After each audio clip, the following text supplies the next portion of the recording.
से सबको खुश करते चलो, सबके प्यारे बन जाओ, सबकी दुआएं ले लो, सबके प्यारे बन जाओ, सबकी दुआएं ले लो।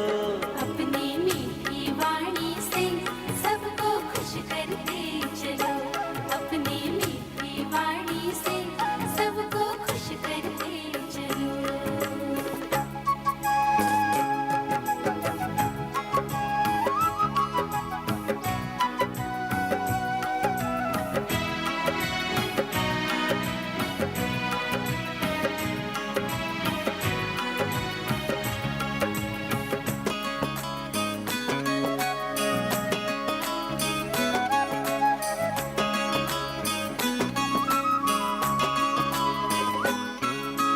जैसे चंदा किरण फैलाए जग को शीतल करता है, जैसे सागर की लहरों से मन में आनंद भरता है।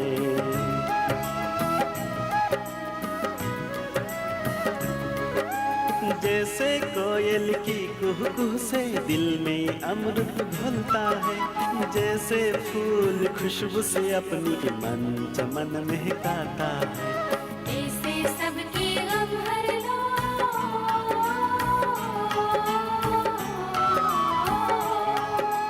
ऐसे सबके गम हर लो, सुखदाई बोल बोलो, प्यारे प्यारे बोल बोलो। अपनी मीठी वाणी से सबको खुश करते चलो।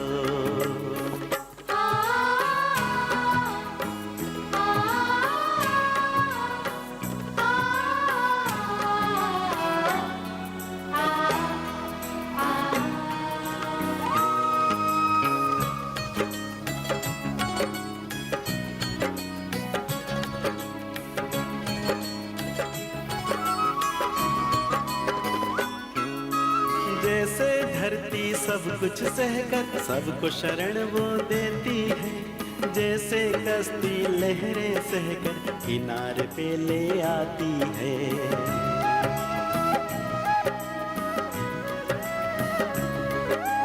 जैसे सितारे टिम टिम करके नभ की शोभा बढ़ाते हैं, जैसे झरने कल कल करके निर्मल नीर बहाते हैं। ऐसा सबका भला करो,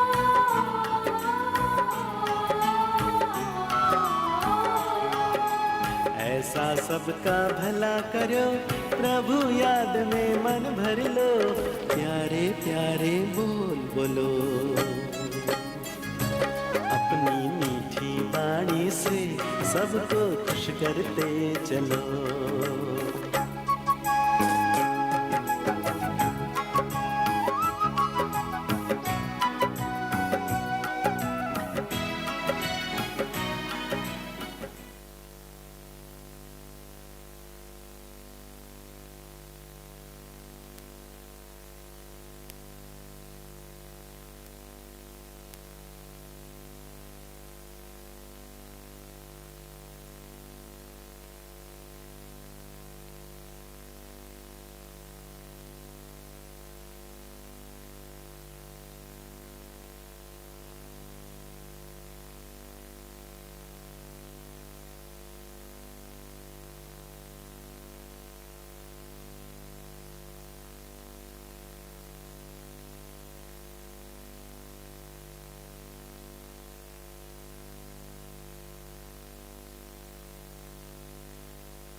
ओम शांति।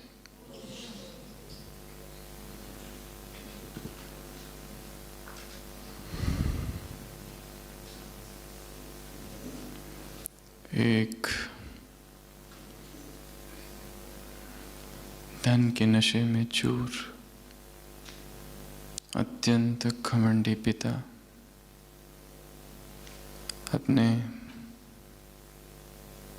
बेटे को लेकर गांव की तरफ जाते हैं, देहातों में, और कुछ समय वहाँ रहते हैं। उनका उद्देश्य था कि अपने बेटे को ये बताऊं कि तुम्हारे पास कैसे सब कुछ है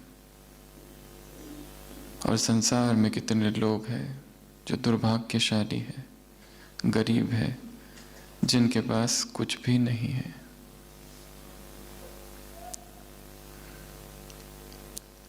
एक हफ्ता 10 दिन वो दोनों उन गरीब लोगों के बीच रहते हैं। वापस आते हैं शहर। पिता पूछते हैं अपने बेटे से कि तुमने क्या देखा, तुम्हारा क्या अनुभव है। पिता ये सोचते हैं कि उसके बेटे को अब ये और पक्का हो गया होगा कि उसके पास कितनी सारी वस्तुएं हैं, कितने सारे सुख के साधन हैं जो संसार में लोगों के पास नहीं है। संसार के लोग कितने गरीब हैं।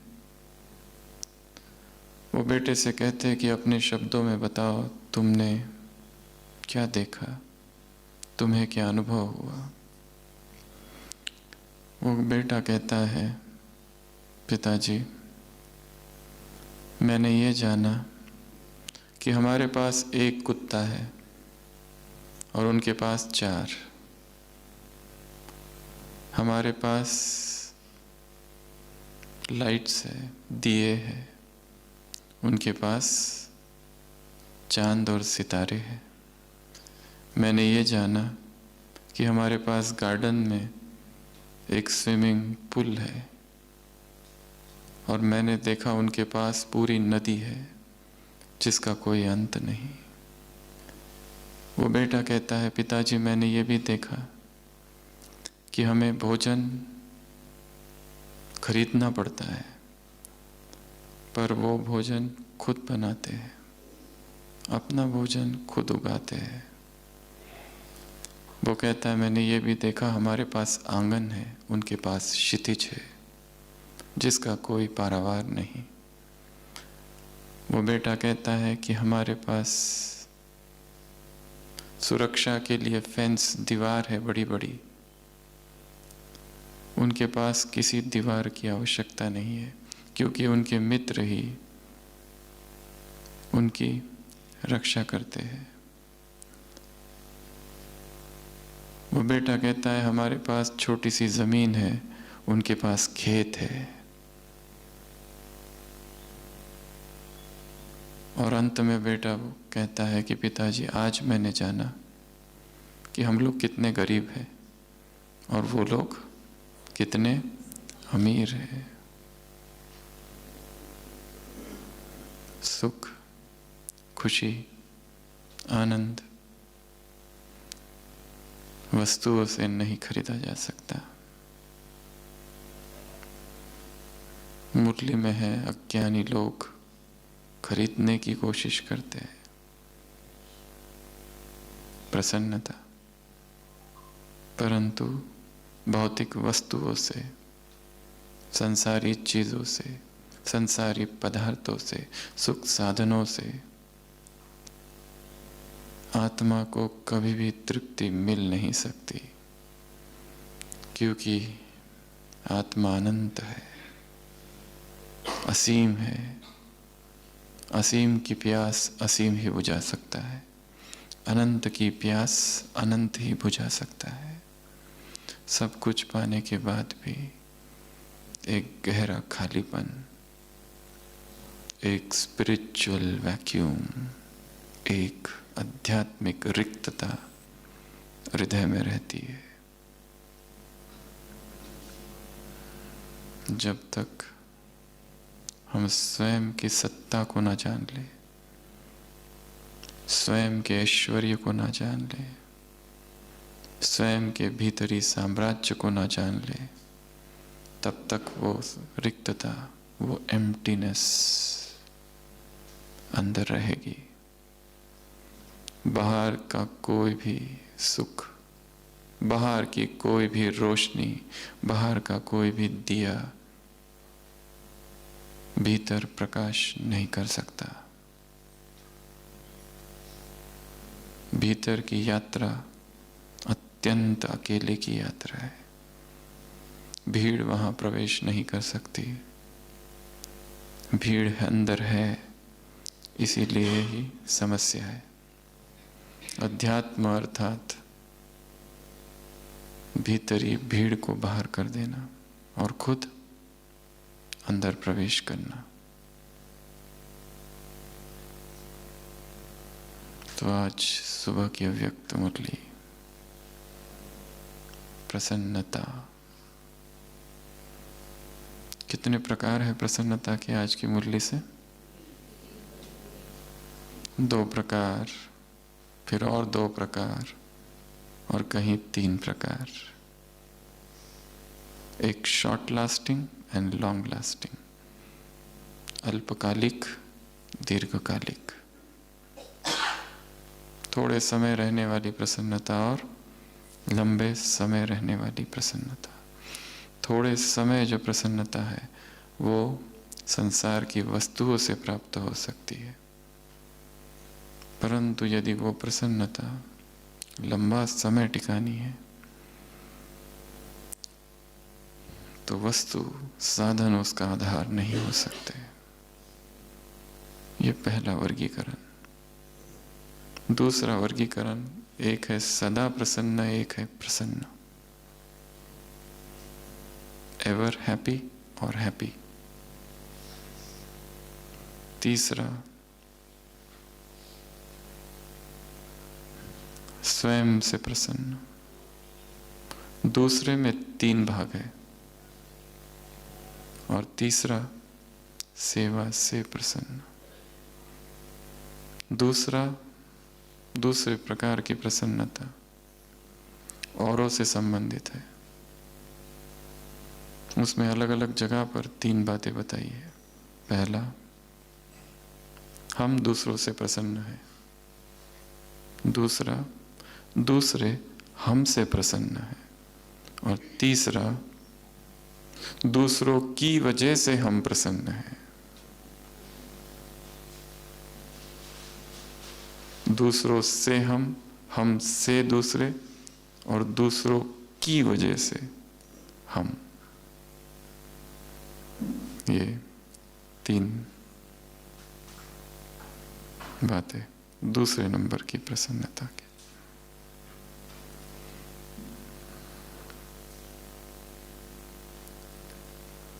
हम प्रसन्न क्यों नहीं रह सकते?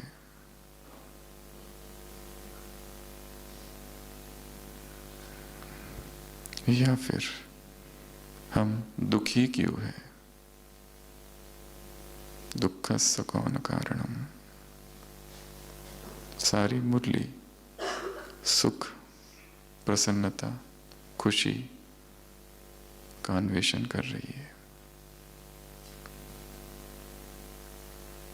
तो क्या कारण है प्रसन्न न रहने के? इच्छा और ईर्ष्या और दिल शिकस्त और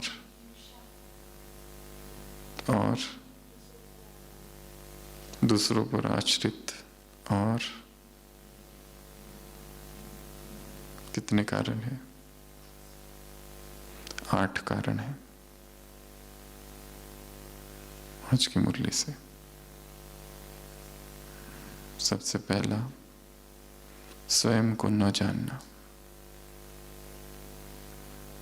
प्रसन्न न रहने का पहला कारण, जो पहला पाठ है मैं कौन, वो भूले हुए है। जानते हैं परंतु विस्मृत है।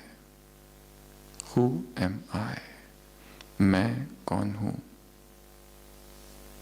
यही भूला हुआ है। इसके वजह से सारा ध्यान कहाँ है? अदर्स पर, दूसरों पर। कौवा सोचता है मैं कितना काला हूं और ये बगुला जो है वो कितना सफेद है। दुखी है अपने कालेपन से। बगुले के पास जाकर कहता है कि तुम तो बहुत सुखी हो संसार में, तुम कितने सफेद हो।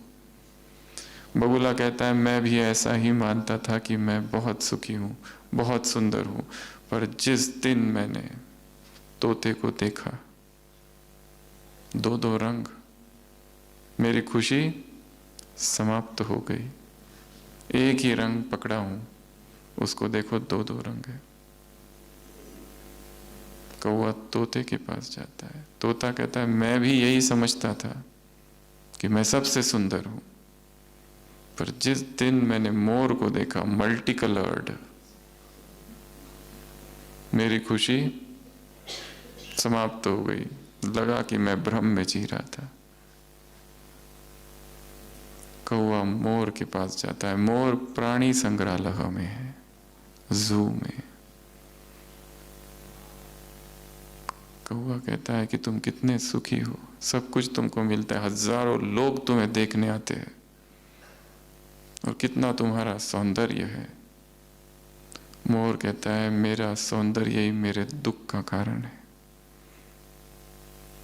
ये पूरे प्राणी संग्रहालय में हर प्रकार के पक्षी पशु है, एक कौवा छोड़कर। वो एक ही है जो आकाश में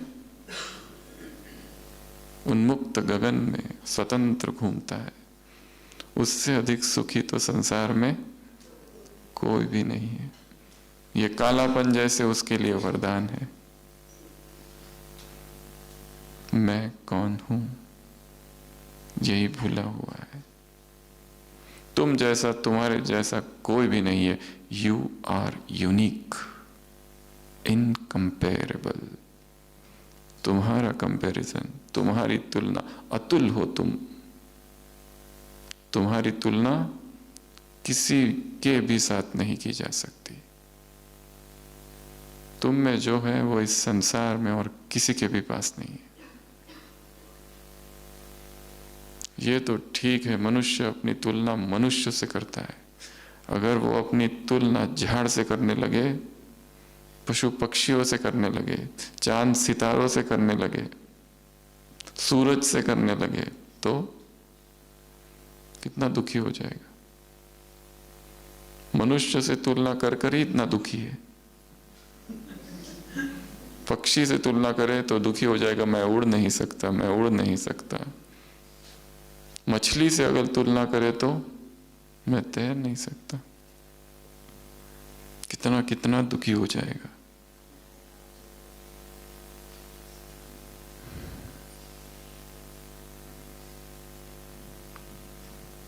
जेलसी का मूल कारण ईर्ष्या का बीज है तुलना, कंपैरिजन। कंपैरिजन अगर हट जाए तो ईर्ष्या नहीं रहेगी। तो अप्रसन्न होने का सबसे पहला कारण स्वयं की विस्मृति, आत्मसत्ता की विस्मृति।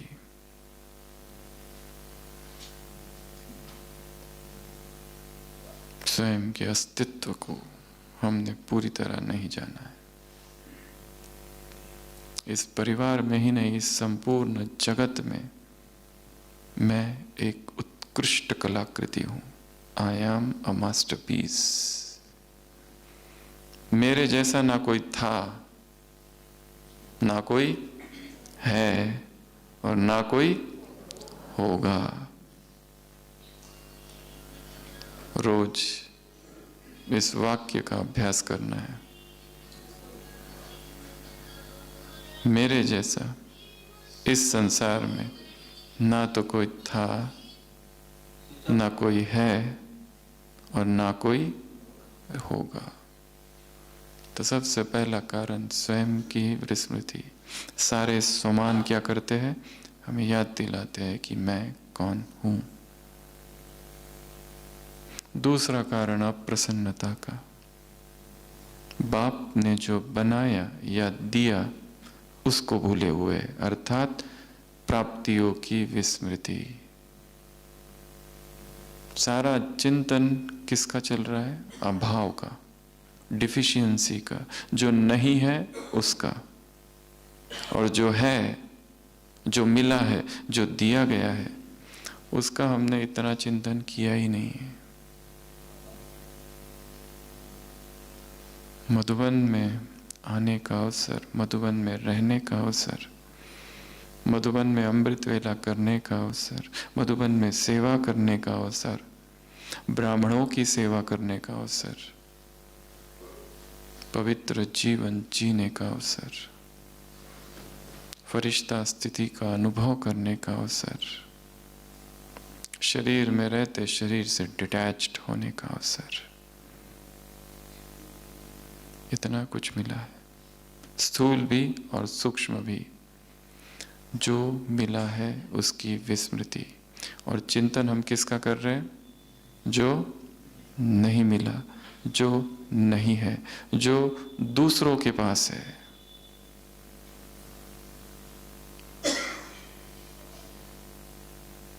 एक पत्थर तोड़ने वाला बहुत दुखी है, बड़े बड़े पत्थर तोड़ता है, बहुत दुखी है, बहुत दुखी है। कब तक आखिर यही काम, कठोर काम, पत्थर ही तोड़ता रहूं?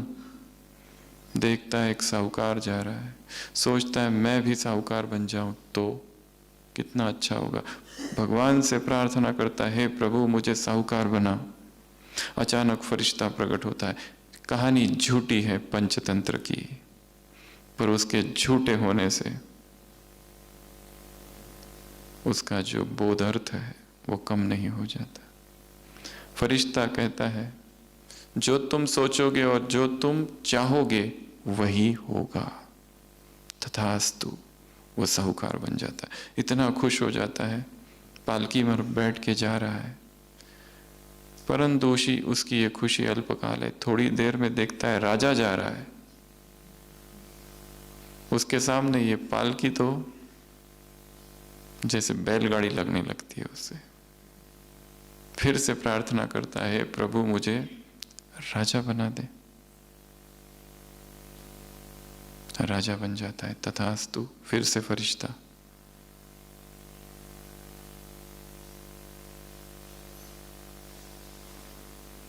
राजा जा रहा है पालू हाथी पर बैठकर, पर सूरज की किरणें उसके चेहरे को जला रही है।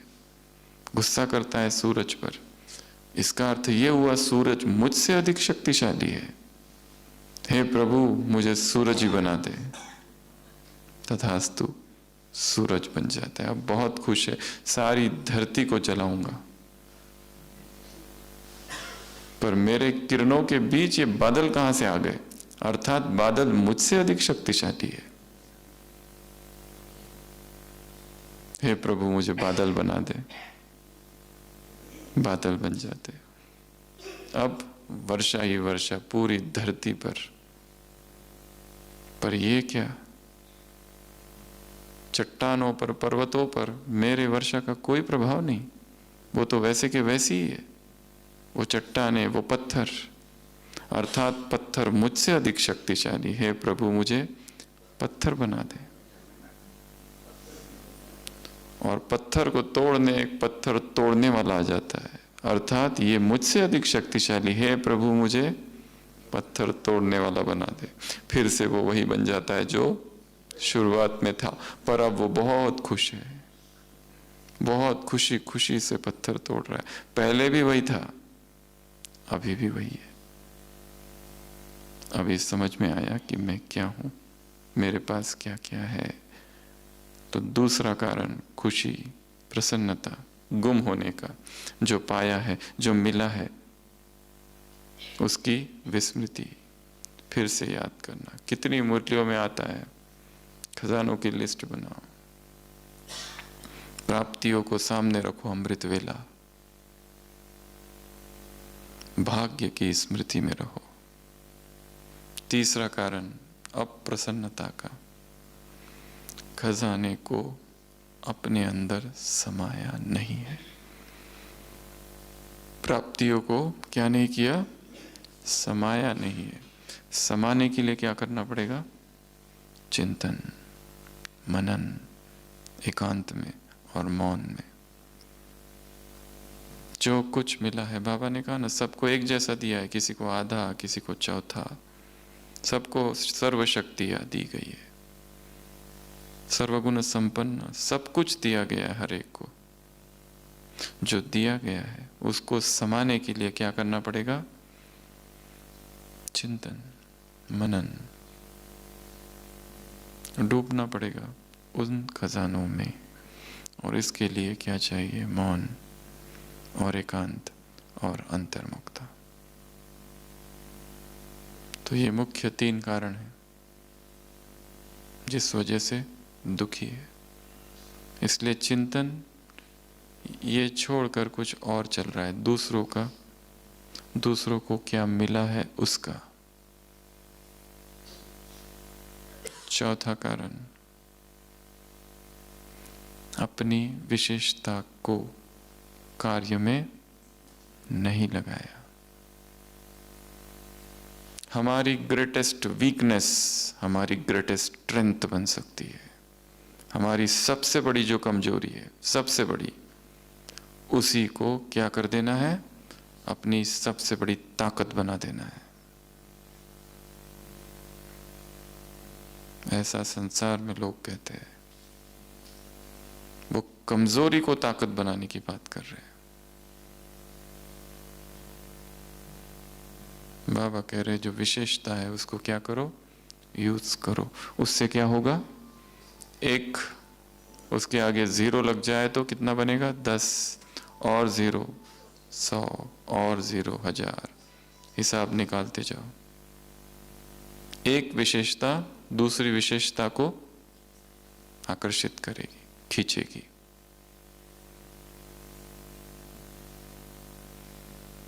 अपनी विशेषता को पहचानो। ये अहंकार नहीं है, क्योंकि आत्मा एक हीन भावना में कई बार रहती है कि सभी मेरे से आगे निकल रहे हैं। जो नए नए आए हैं वो मेरे से आगे निकल रहे, हम इतने पुराने हैं फिर भी पीछे रह गए। ये हीन भाव, इंफीरियरिटी कॉम्प्लेक्स का भाव, सेल्फ विक्टिमाइजेशन का भाव, खुद के हाथों से खुद ही का शिकार करते, दुखी होते, सॉरो एब्जॉर्प्शन, दुख को सोख लेते हैं स्पंज की तरह, और अंदर ही अंदर घुटते रहते, दुखी होते रहते। सब मेरे से अच्छे है, सब मेरे से आगे है, सब में कुछ ना कुछ है, मुझे में कुछ क्यों नहीं है? बाबा ने कहा ड्रामा अनुसार नियम प्रमाण ऐसा हो नहीं सकता कि किसी में कोई विशेषता ना हो। ब्राह्मण परिवार में हर आत्मा विशेष है। चुना किसने है? स्वयं भगवान ने। God selected, God elected, God chosen. भगवान ने चुना है, भगवान ने सिलेक्ट किया है। कितने लोग आए थे इंटरव्यू के लिए? तुम्हारा सिलेक्शन हुआ है। कितने लोग बैठे थे इलेक्शन में?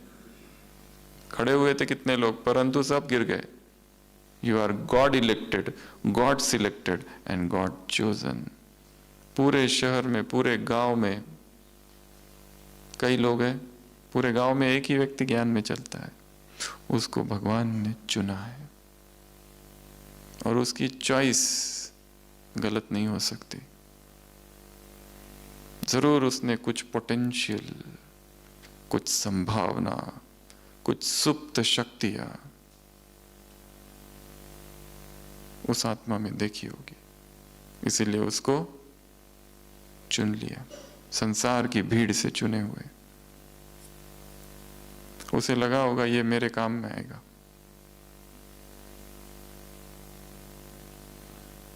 अपनी विशेषता को पहचानो। हीन भाव, जैसे सुपीरियोरिटी कॉम्प्लेक्स है, अहंकार है, वो बहुत खराब है। उसी तरह हीन भावना, सेल्फ विक्टिमाइजेशन, खुद ही दुखी होते रहना, घुटते रहना, मरते रहना, जलते रहना भीतर ही भीतर, ये तो उससे भी खतरनाक है। जो अहंकारी व्यक्ति होता है उसमें कॉन्फिडेंस तो होता है, पर जो हीन भावना में जीता है उसमें तो कॉन्फिडेंस ही खत्म हो गया है। वो कुछ भी नहीं कर सकता, कुछ करने की इच्छा ही नहीं है। कॉन्फिडेंस गया, अंग्रेजी में कहते हैं डिफिडेंस। Lack of confidence. ये बड़ी खतरनाक अवस्था है, क्योंकि ये धीरे धीरे डिप्रेशन की ओर ले जाती है। और जहाँ डिप्रेशन आ गया, वहाँ सारा पुरुषार्थ समाप्त हो जाता है। उदासी ही उदासी छाई रहती है, सब कुछ व्यर्थ नजर आने लगता है। फिर जीवन भी व्यर्थ नजर आने लगता है। केवल ब्राह्मण जीवन नहीं, सारा ही जीवन व्यर्थ नजर आने लगता है। स्वयं की विशेषता को पहचानो। एक 10 साल का बालक होता है, उसका लेफ्ट हैंड कट जाता है, फिर भी उसे इच्छा होती है कि मुझे जूडो सीखना है।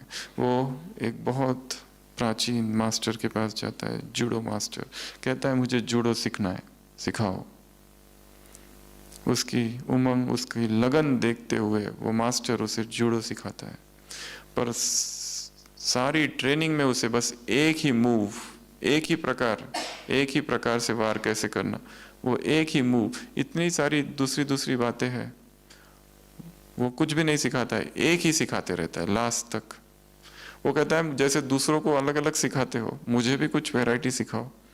वो कहते हैं नहीं, तुम ये एक ही सीखो। और वो इतना निष्णात, इतना ट्रेंड हो जाता है उसे एक मूव में, कि वहाँ जो कंपटीशन होती है उसमें जीत जाता है, अगली कंपटीशन में भी जीत जाता है, उसके आगे और एक कंपटीशन होती है उसमें भी जीतता है, और एक सबसे खतरनाक कंपटीशन होती है जिसमें उसका सामना एक ऐसे व्यक्ति से है जो उससे 10 गुना अधिक शक्तिशाली है, जिसके दोनों हाथ है। पर फिर भी उस खेल में भी वो जीत जाता है। वो अपने मास्टर से पूछता है कि मेरे जीतने का क्या कारण है। वो मास्टर कहता है कि तुम जीते केवल उस एक मूव की वजह से, वो जो एक तुमको सिखाया था, क्योंकि उस एक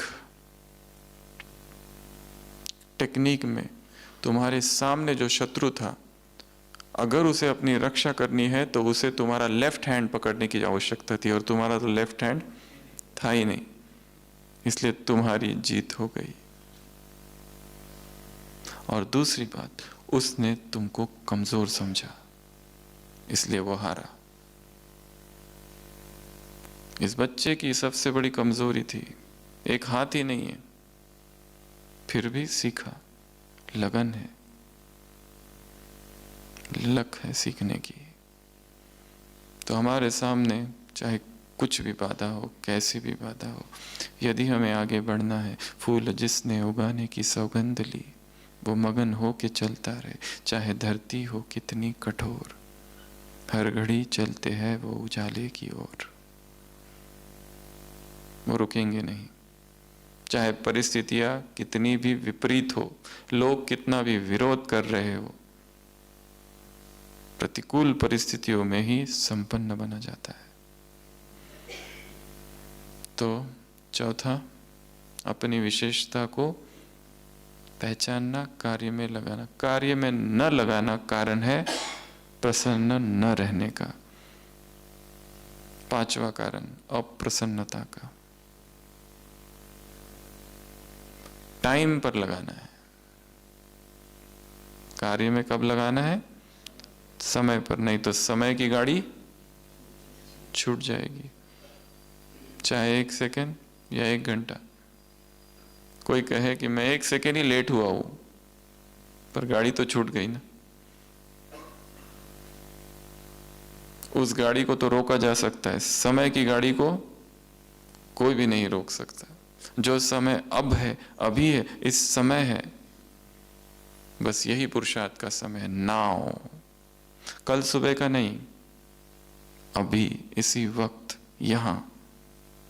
हो सकता है यही हमारे जीवन की अंतिम रात हो। कोई गारंटी कर सकता है मैं कल सुबह अमृत वेला जागूंगा?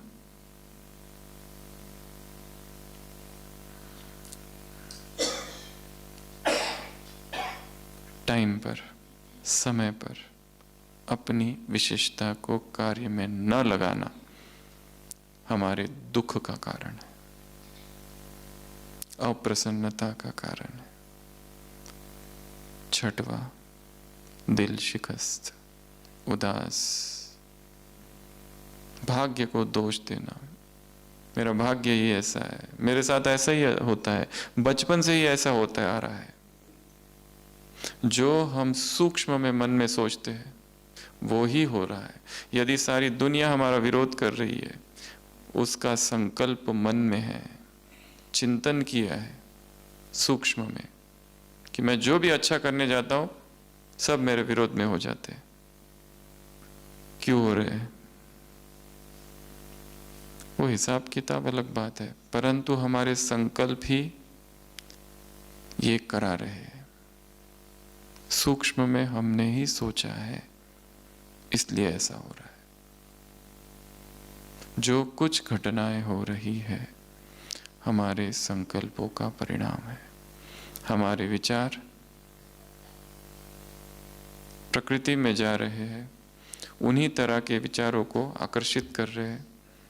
केमिकल रिएक्शन हो रही है और घटनाओं का निर्माण हो रहा है। सब मेरे विरोधी है, सब मेरे विरोधी है।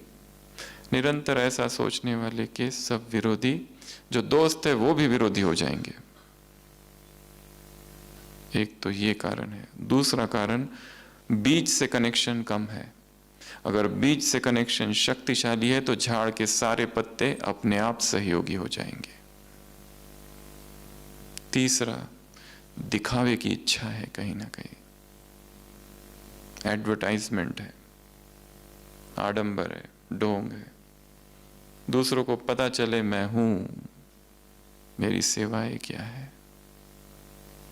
ये इच्छा दूसरों को विरोधी बना रही है। ये तीन कारण है।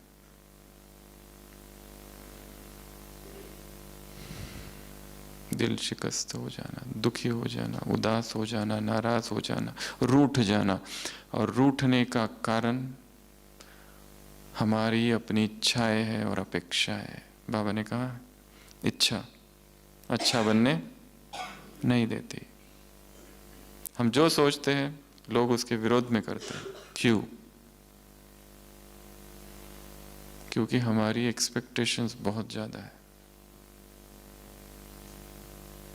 इस संसार के लोग पहले ही दुखी है, उनसे क्या अपेक्षाएं रखें। हर एक अपने दुख दर्द में जी रहा है, अतीत का बोझ लिए हुए, भविष्य की चिंताओं के साथ।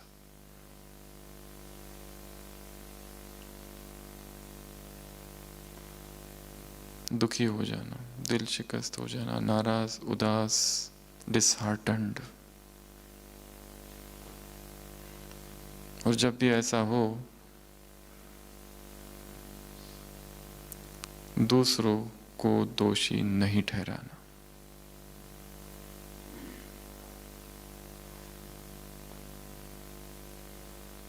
जितनी ज्यादा एक्सपेक्टेशंस उतना अधिक दुख, जितनी कम अपेक्षाएं उतना कम दुख।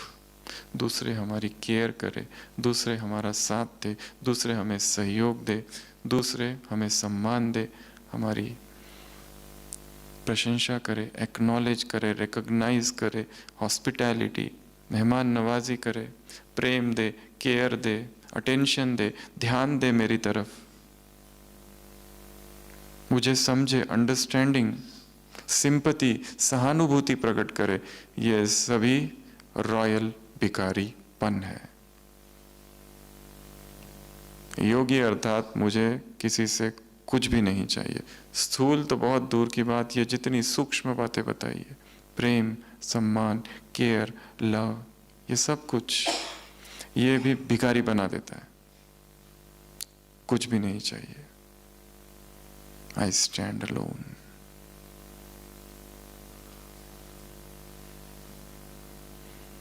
दिल शिकस्त। और सातवां, ईर्ष्या। ईर्ष्या का बीज तुलना, कंपैरिजन। और कंपैरिजन करना हमें बचपन से सिखाया गया है। बचपन से ही हमने सीखा है। कुछ भी हम करने जाते तो कंपेयर करते हैं। यदि हम दुखी हो जाए तो ये देखते हैं कि सभी दुखी है, सभी अगर दुखी है तो ठीक है, फिर थोड़ा हल्कापन लगता है। बाढ़ आ गई, खेती को नुकसान हो गया, उससे पूछा जाता है कि तुम्हारी खेती में बहुत नुकसान हो गया। वो पूछता है कि जो बाजू वाला था पड़ोसी, उसकी खेती को भी नुकसान हुआ है क्या? हाँ हुआ है। और उसके बाजू वाला था, उसकी खेती को नुकसान हुआ, उसके भी हुआ, फिर ठीक है, अभी ठीक है, अभी थोड़ी राहत मिल गई। कंपैरिजन, हर जगह कंपैरिजन। जितना अधिक कंपैरिजन हम करते रहेंगे, वो एक दूसरी बात है, हम दूसरों से कुछ सीखे, अच्छी बात है।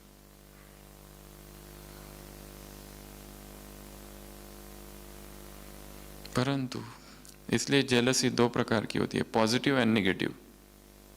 पॉजिटिव अर्थात हमको लगता है ये बहुत अच्छा है, इससे कुछ सीखा जा सकता है, हम दुखी नहीं हो रहे, सीख रहे, उससे हम सीखे, चाहे चिंतन सीख रहे, चाहे व्यवहार सीख रहे, इटिकेट्स मैनर्स सीख रहे, संयम सीख रहे, कितनी नियमितता है किसी के जीवन में, जरा भी इधर उधर नहीं दिनचर्या, फिक्स्ड है, सीखना है। एक दूसरा है, हम कुछ भी नहीं कर रहे, केवल कंपेयर कर रहे हैं, और कंपेयर इसलिए भी कर रहे हैं क्योंकि वो जो कर रहा है हम नहीं कर सकते। अब हमारे सामने मार्ग क्या है? एक तो उसकी निंदा, दूसरा उसको नीचे खींचो ताकि वो हमारे लेवल पर आ जाए, तो फिर ठीक है। ईर्ष्या, ईर्ष्या अग्नि है, जलाती है, आग है, बेचैनी उत्पन्न करती है, अस्वस्थता है। ये मेरे से आगे कैसे, मेरे होते हुए पीछे से आगे, मेरे से आगे जा रहा है।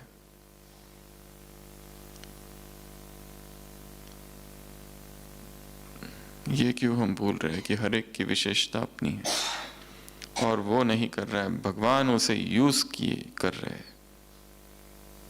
हमें भी सहयोग देना है, सूक्ष्म शुभ भावनाएं रखनी है। और यहाँ ऊपर से दिख रहा है कोई आगे है, कोई पीछे, कोई पीछे, कोई आगे है। वास्तव में कौन कितना आगे है किसी को पता नहीं, खाली भ्रम हो रहा है कि ये आगे है, ये पीछे है। जिसकी स्थिति आगे है बस वही आगे है। कौन कितने साल से है, किसके पास क्या पद है, पोस्ट है, कितनी सेवाएं की है, ये सब बात की बात है। किसी को कुछ याद नहीं रहेगा क्या सेवाएं तुमने की थी। हाँ, उसको केवल एक ही बात याद रहेगी, तुम्हारा व्यवहार कैसा था, मदद मांगी थी, मदद दी थी कि नहीं दी थी, बस वही याद है। बाकी तुमने कितनी सेवाएं की किसी को कुछ पता नहीं। ईर्ष्या, आग, जलन। जितनी ज्यादा ईर्ष्या, जितना ज्यादा कंपैरिजन, उतना अधिक दुख और उतनी कम प्रसन्नता। ये 7वां कारण है। ईर्ष्या से मुक्त कैसे हो, क्या किया जाए?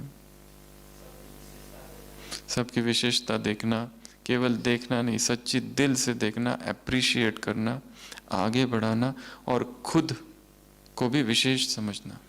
जैसे उसमें वो विशेषता है, मुझ में कुछ और विशेषता है। 5 पांडव दिखाए, एक एक में एक एक विशेषता है जो मैं कर सक। बाबा ने किसका उदाहरण दिया? भोली भंडारी। भाषण नहीं है परंतु विशेषता है, महारथियों की लिस्ट में।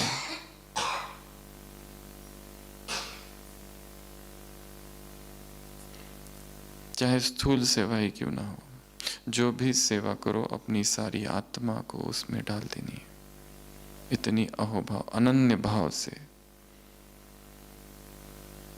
ईर्ष्या से मुक्ति का मार्ग है कंपैशन, रहम। ईर्ष्या से मुक्ति का मार्ग है मैत्री। एक है मित्र, जो बस ये दो ही, ये मेरा मित्र है। उसके ऊपर का शब्द है मित्रता, वो थोड़ा व्यापक है, थोड़ा बड़ा है। और उससे भी ऊपर है मैत्री, कल्याण मित्र कहा जाता है बुद्ध को।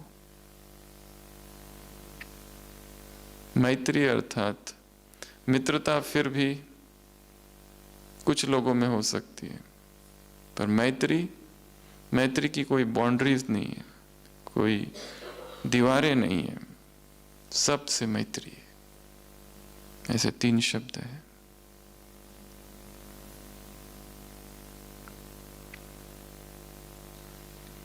यार, यारी, याराना।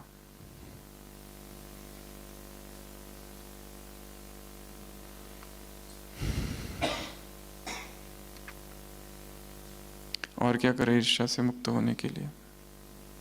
ये सब पता है, फिर भी ईर्ष्या होती है, नींद नहीं आती है। वो कोई आकर उसकी तारीफ करे, फिर क्या होता है? जिसको हम अपना शत्रु समझते हैं, और कोई आके उसी की तारीफ करता है, तब क्या करे? कान बंद।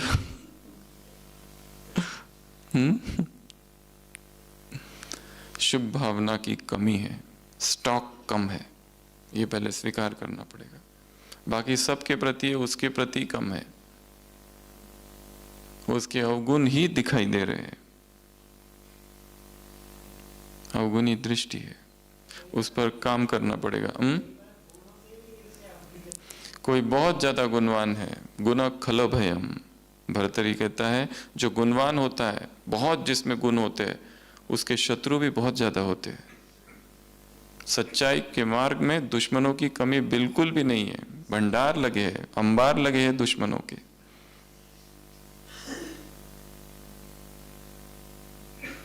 और जिसमें अवगुण बहुत है, उसके शत्रु बहुत कम होते हैं।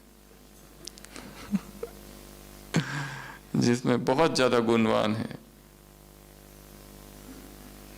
वो दुश्मन भी बहुत खड़े हो जाते हैं, क्योंकि लोगों को टॉलरेट नहीं हो पाता है कि हम में वो गुण है ही नहीं और इसमें कहां से आ गया।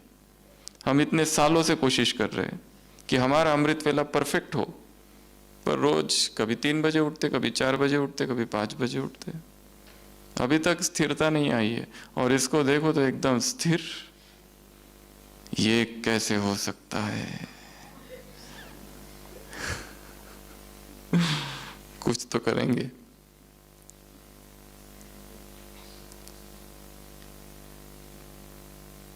ईर्ष्या,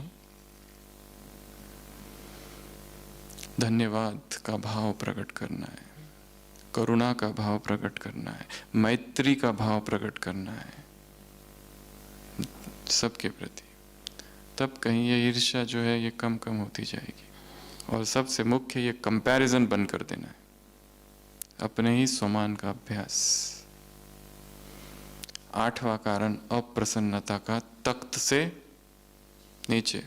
नीचे क्या है? मिट्टी। मिट्टी मिट्टी में मिल जाए तुम कहते हो। मिट्टी अर्थात शरीर। शरीर को, मिट्टी को खाते हो और मिट्टी से खेलते हो, यही दुख का कारण है। बाप ने तुम्हें क्या दिया है? तख्त, गोदी में बिठाया है, उसी तख्त पर बैठे रहो, ऊंचाई में बैठे रहो। जैसे ही देहभान में आए, मिट्टी खाने लगे, मिट्टी से खेलने लगे, दुख चालू, अप्रसन्नता चालू। ऐसे मुरली में ये 8 कारण है। और जो प्रसन्न चित्त आत्मा है उसकी 2 चीजों से तुलना की है। कौन कौन सी चीजें? एक वृक्ष और दूसरा सूरज। वो वृक्ष की भांति है, फलदायक वृक्ष की भांति, जो शीतलता प्रदान करता है। उसी तरह जो प्रसन्न चित्तात्मा है, जो अपने रूहानी वाइब्रेशन से औरों को भी प्रसन्न करता है, वृक्ष की तरह है, फल लगे हुए हैं। फलों, वृक्ष को कोई मारता है तो भी वृक्ष क्या करता है? अपने फल ही देता है। इतनी करुणा, इतनी मैत्री, इतना अहोभाव। दूसरा, सूरज। जैसे सूरज अपनी किरणें फैलाता है, वैसी प्रसन्नचित्त आत्मा क्या करती है? भुला देती है बहुत सी बातों को। व्यक्ति वायुमंडल को परिवर्तित कर देती है, वातावरण को ही बदल देती है अपनी प्रसन्नता के प्रकंपन से। ये दो चीजों के साथ तुलना की है। और एक तुलना है मुरली में, धन। कोई लोग धन बहुत है परंतु खर्च नहीं करते, रखा हुआ है, साधन है यूज नहीं करते, पड़ा पड़ा खराब हो जाता है, दूसरों को भी नहीं देते। एप्पल मिले हैं, एप्पल रख दिए, खुद ना खा रहे ना दूसरों को दे रहे, और जब निकाल के देखते तो सड़ गए, अब फेंक देते।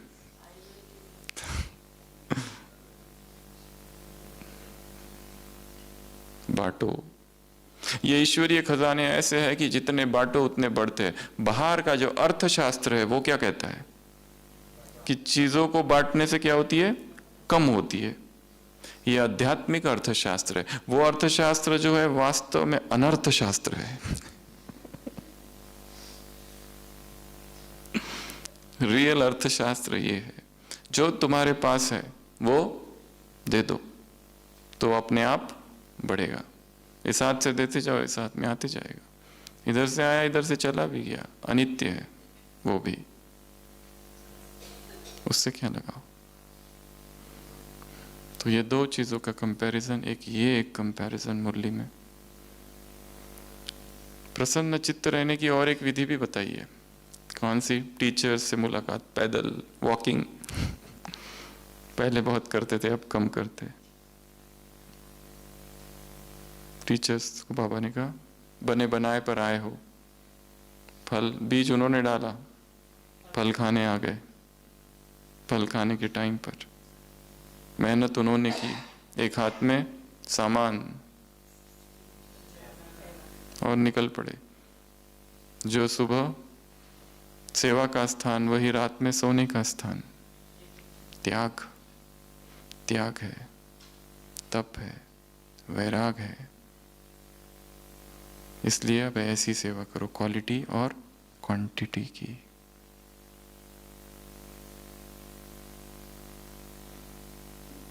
तो सारी मुरली में एक ही बात रिपीट हो रही है, खुशी, प्रसन्नता। अपने अप्रसन्नता की लिस्ट बनानी है कि मैं सब कुछ मिलने के बाद भी, ब्राह्मण बनने के बाद भी दुखी क्यों हूं? कौन से सूक्ष्म कारण है? नोट करो और बाबा को खत लिखो। क्या लिखेंगे? कथाएं नहीं, ओके। दूसरे मुझसे ओके, मैं दूसरों से ओके। उसके लिए भी बाबा ने कहा 5% आत्माएं तो ऐसी रहेगी जिन्होंने कसम खा ली है। क्या? कि तुमको सर्टिफिकेट नहीं देंगे, चाहे कितनी भी उनको खुश करने की कोशिश करो, कुछ भी करो, क्योंकि वो जो असंतुष्ट है वो तुम्हारी वजह से नहीं, अपने संस्कारों की वजह से असंतुष्ट है। ये उनकी कमजोरी है, असंतुष्टता। सब कुछ मिल जाए।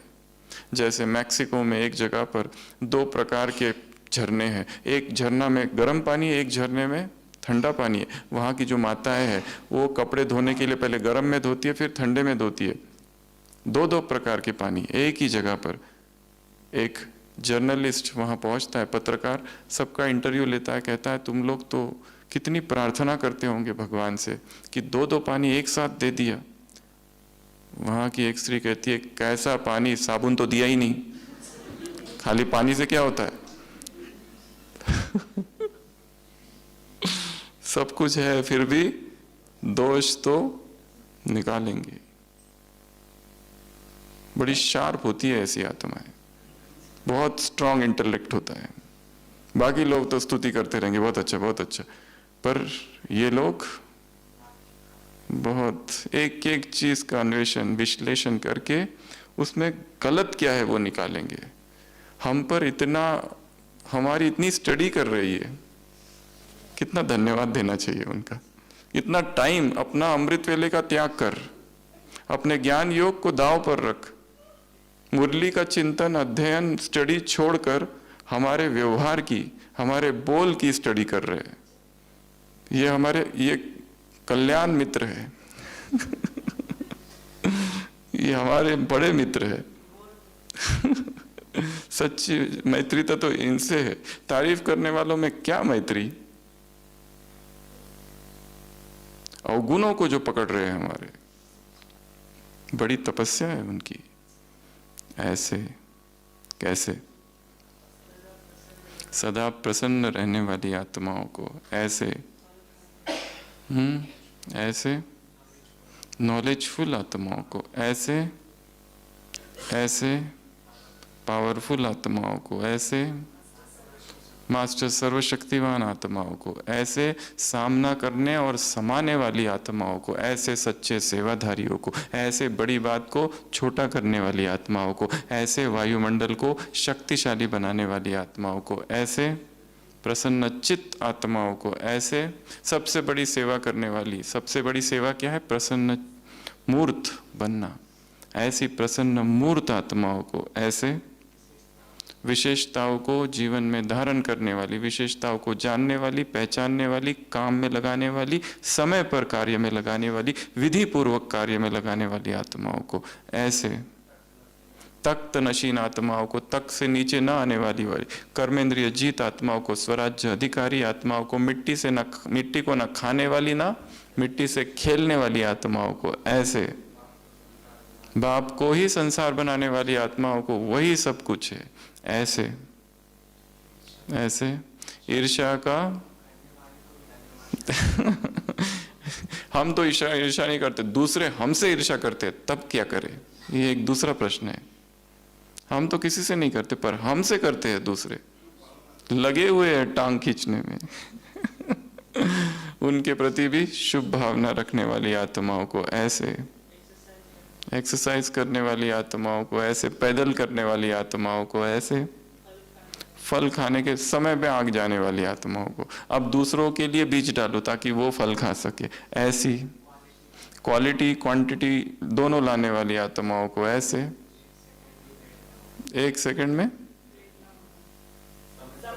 सेकंड भी लेट ना होने वाली आत्माओं को, समय की गाड़ी को एकदम टाइम पर, किसी को आदत होती है टाइम पर निकलते और हमेशा ट्रेन दौड़ते हुए पकड़ते हैं, हमेशा एकदम एक सेकंड, ट्रेन अभी चालू हो रही है और फिर पैर रखते और ट्रेन चालू, तो बहुत पहले पहुंच जाने वाली आत्माओं को ऐसे, दिल शिकस्त ना होने वाली आत्माओं को ऐसे, सेवा में सफलता प्राप्त करने वाली आत्माओं को ऐसे, स्वयं से प्रसन्न, दूसरे हमसे प्रसन्न, सेवा से हम प्रसन्न, बाप फिर हमसे प्रसन्न होगा, ऐसी सफलता मूर्त आत्माओं को ऐसी, समस्याओं को छोटा कर देने वाली आत्माओं को बाप दादा का याद प्यार, गुड नाइट और नमस्ते।